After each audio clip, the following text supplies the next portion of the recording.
Napiyag ti Town Plaza iti ili ti Pintig, gapo kadagiti colorful, vibrant ken electrifying a performances ana isagana para kadagiti umili bayat iti pannakalukat ti 2025 Basi Festival ken panangsarabo ti holiday season. Balaksib iti may pagpanpanak kalabasi, nariknapay digiti umili iti Pride bayat ana ited kaditi homegrown talents iti entablado ken in showcase da ti abilidad da ti panagsala ken panagkanta.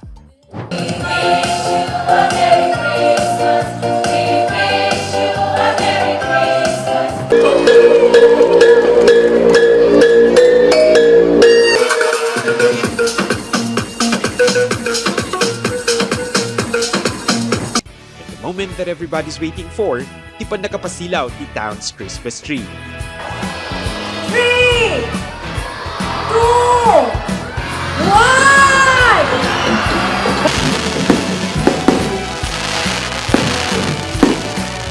Adadari manyag ken nagmaris ti naduma-duma iti aglawlaw babaen kadagiti naruway a Christmas lights. Inmabot aging gana tangatang tiranyag gapu iti sorpresa a fireworks display. Amin dagitoy ket saan laeng nga napinta sa buya, nga magserbi da paya pammalagip ti importansya ti panagkaykaysa ken iti agur-uray a masakbayan anapnuan namnama.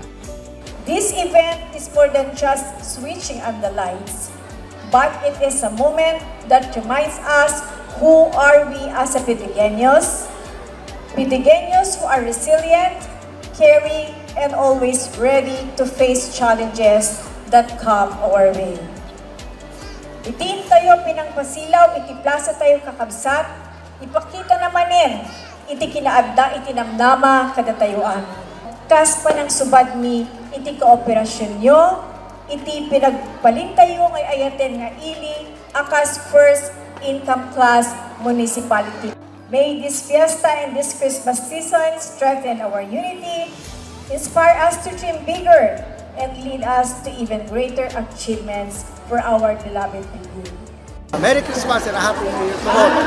Lalo-lalo na sa amin sa Ligay, yung aming mga bagong bayani magsasaka, maligayang Pasko at asahan ko na ang gobyernong ito, alam mo itong kay po BBBM ay lalo pa kami magsisipag, lalo kami gagawa ng maraming programa para makinabang ang ating Christmas sa amin, hindi na naman sa December 25, hindi dapat araw-araw.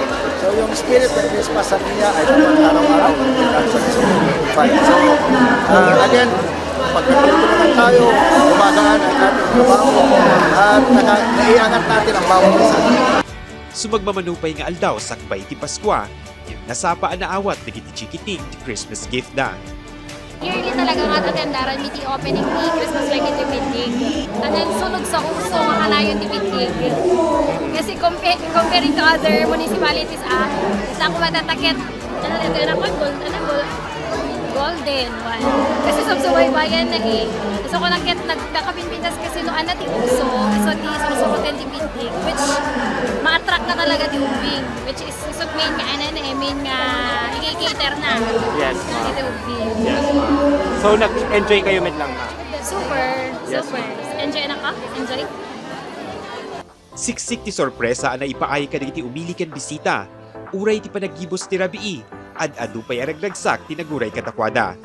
Nagbali na concert ground City Plaza, no sa dino nakipag-jam digiti naruwayan nagbuya kadagiti kanta nga hindi da digiti sikat na banda.